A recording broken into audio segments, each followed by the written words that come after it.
Hello mga idol. Good morning mga idol. Ngayon hindi muna tayo babiyahe mga idol kasi itong motor ko dadalhin ko muna siya sa Yamaha mga idol kasi kahapon habang bumabiyahe ako mga idol, ilan na lang namatay mga idol, di ko alam bakit baka marumi na yung throttle body mga idol, kailangan ko nang ipalinis mga idol. Kaya ngayon pupunta ako ng Yamaha mga idol para ipacheck ito mga idol. Kakalinis ko lang mga idol ng kasi nagpa-facility cleaning na ako nakarang linggo mga idol, tsaka palit spark plug. Pero ganun pa rin mga idol kasi yung nakaraan ganun nangyari pa rin, ganun nangyari sa kanya mga idol noon pinalinis ko yung CVT tapos yung panggilid pinalinis ko, nagpalit ako ng spark plug. O kahapon habang nasa biyahe ako mga idol, naulit mga idol. So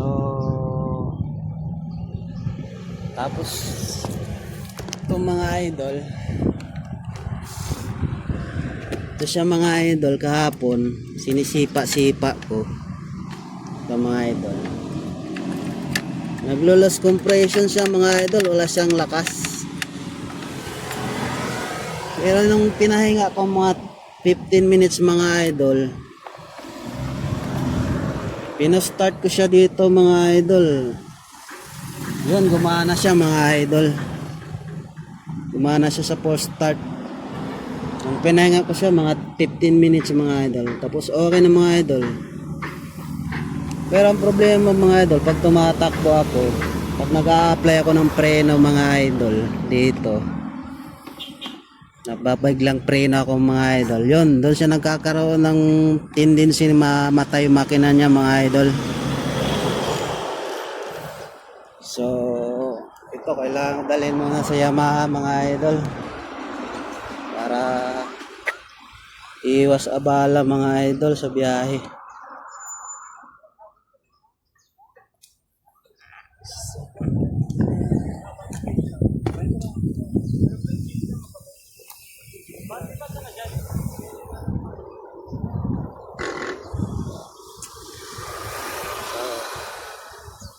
Yun lang mga idol,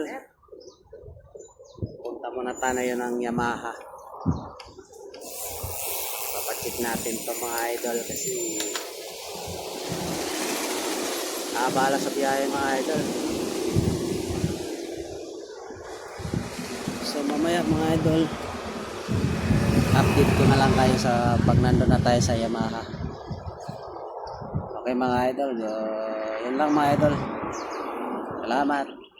Tsaka pa-comment naman ako mga idol kung nakaranas kayo ng ganitong